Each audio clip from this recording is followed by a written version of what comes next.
और अब एक बड़ी खबर आपको बता दें, डीएमके नेता उदयनिधि स्टालिन की मुश्किलें बढ़ गई है। जाफर सादिक ड्रग्स कनेक्शन मामले में मनी लॉन्ड्रिंग का मामला दर्ज हुआ है। ईडी ने एनसीबी की एफआईआर के आधार पर केस दर्ज किया है। 2000 करोड़ से ज्यादा के ड्रग्स सिंडिकेट मामले में ईडी ने भी उदयनिधि स्टालिन को शिकंजे में लिया है। एनसीबी के अलावा अब ईडी भी उदयनिधि स्टालिन से पूछताछ कर सकती है और इसीलिए कह रहे हैं कि उनकी मुश्किलें जो हैं वो बढ़ती हुई दिखाई दे रही है। ईडी मनी लॉन्ड्रिंग के मामले में ये पता लगाने में जुटी है कि आखिर विदेशों तक फैले तमिल फिल्म प्रोड्यूसर के तार और कहां-कहां तक फैले हुए हैं, कौन-कौन इसमें शामिल है। एनसीबी ड्रग्स मामले में अब तक 4 लोगों की गिरफ्तारी हो चुकी है। तो बड़ी जानकारी आपको दे दें कि एनसीबी के बाद अब ईडी के शिकंजे में है उदयनिधि स्टालिन, क्योंकि एनसीबी ने ड्रग्स केस में अब तक 4 लोगों को गिरफ्तार किया है और उदयनिधि की मुश्किलें भी यहां पर बढ़ती हुई दिखाई दे रही है।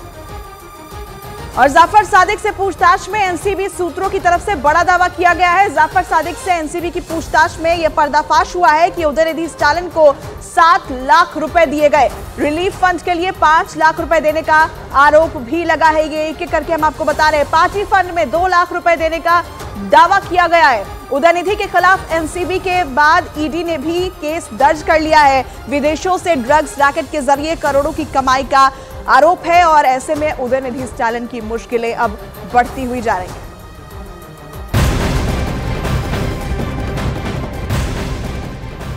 मुंबई कोस्टल रोड प्रोजेक्ट के पहले फेज का आज उद्घाटन होगा। महाराष्ट्र के CM Eknath Shinde, deputy CM Devendra Fadnavis और अजित पवार इस सड़क का उद्घाटन करेंगे। मुंबई के मरीन ड्राइव से वर्ली तक 10 किलोमीटर की यह सड़क खुल जाने से मुंबई वासियों को जाम से मुक्ति मिलेगी।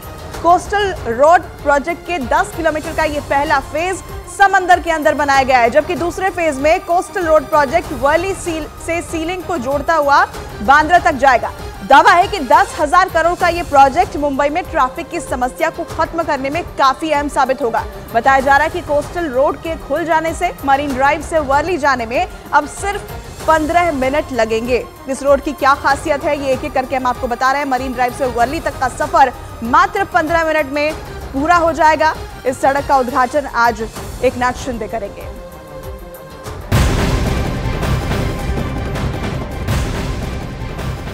लोकसभा चुनाव से पहले बंगाल में इंडी गठबंधन को बड़ा झटका लगा है। ममता बनर्जी ने पश्चिम बंगाल की सभी 42 लोकसभा सीटों पर उम्मीदवारों का ऐलान कर दिया, जिसके बाद अब लोकसभा चुनाव से पहले ही इंडी गठबंधन के टूटने के कयास लगाए जाने लगे हैं। रविवार को पश्चिम बंगाल के मुख्यमंत्री ने 42 लोकसभा सीटों पर उम्मीदवारों की घोषणा कर दी और कांग्रेस के लिए एक भी सीट नहीं छोड़ी गई। ये इंडी गठबंधन का क्या सीट शेयरिंग का फॉर्मूला है, क्योंकि हर राज्य में अलग अलग तरीके से चुनाव लड़ा जा रहा है और ऐसे में ममता बनर्जी ने अपने उम्मीदवारों की घोषणा तो कर दी है। कांग्रेस को एक भी सीट टीएमसी की तरफ से पश्चिम बंगाल में नहीं दी गई है और ऐसे में इंडी गठबंधन के भविष्य पर सवाल खड़े हो रहे हैं।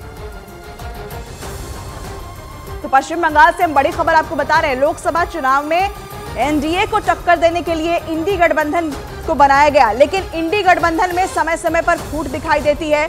यहां पर हर राज्य के अंदर एक अलग फॉर्मूला लगाया जा रहा है, जिसके बाद अब इंडी गठबंधन के अस्तित्व पर सवाल उठ रहे हैं। पश्चिम बंगाल में कांग्रेस को बड़ा झटका दिया है। ममता बनर्जी ने एक भी सीट कांग्रेस के लिए नहीं छोड़ी गई है। वहां पर 42টা কনস্টিটিউয়েন্সিতে 42টা ক্যান্ডিডেট নিয়ে আমি এই র্যাম্পে হাঁটবো, অর্থাৎ এই জিনিস আগে আপনারা কখনো দেখেননি। অপেক্ষা করুন তার জন্য।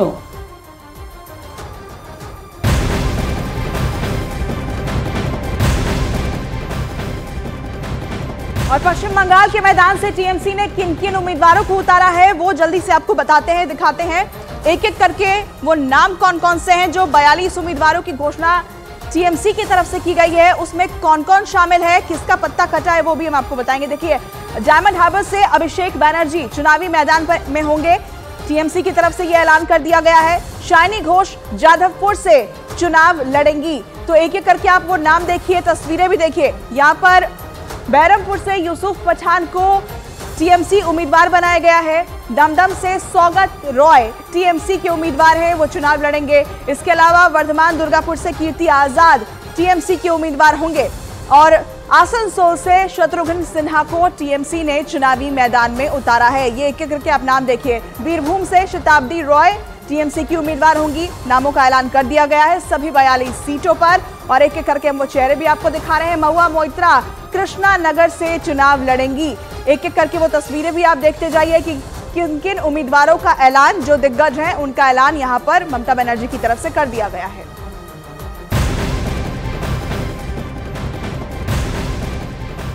उधर टीएमसी के उम्मीदवारों के ऐलान के बाद कांग्रेस पार्टी की प्रतिक्रिया भी सामने आई। कांग्रेस नेता जयराम रमेश ने कहा कि हम टीएमसी के साथ बातचीत और सीट शेयरिंग के पक्ष में हैं और दोनों दलों को इस बारे में बड़े दिल से बात करनी चाहिए। जयराम रमेश ने अभी भी बातचीत की बात दोहराई है कि सीट शेयरिंग को लेकर हम बातचीत कर सकते हैं और ऐसे में जब ममता बनर्जी पहले ही उम्मीदवारों का नाम के ऐलान कर चुकी हैं, क्या अभी भी बात से बात बन पाएगी क्या?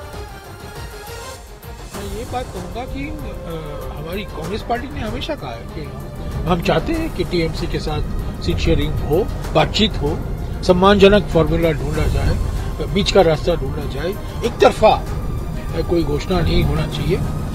ये बात सही है कि हमारे ओर से भी कुछ बयान आए हैं जो कुछ हमको परेशानी हुई है उन बयानों से, पर खुले मन से, बड़े दिल से इन बातचीत हमें करनी चाहिए।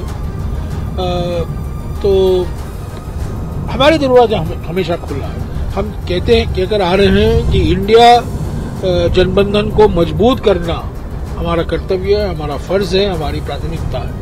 और वो भी ममता बनर्जी कह रही थी, ममता जी भी ने यही कहा है और वो उन्होंने कहा है कि वो बीजेपी को मैं हराना चाहती हूँ। पर मैं समझता हूँ अगर हम एक साथ लड़ते तो अच्छा होता। एक साथ अभी भी सीट शेयरिंग फॉर्मूला संभव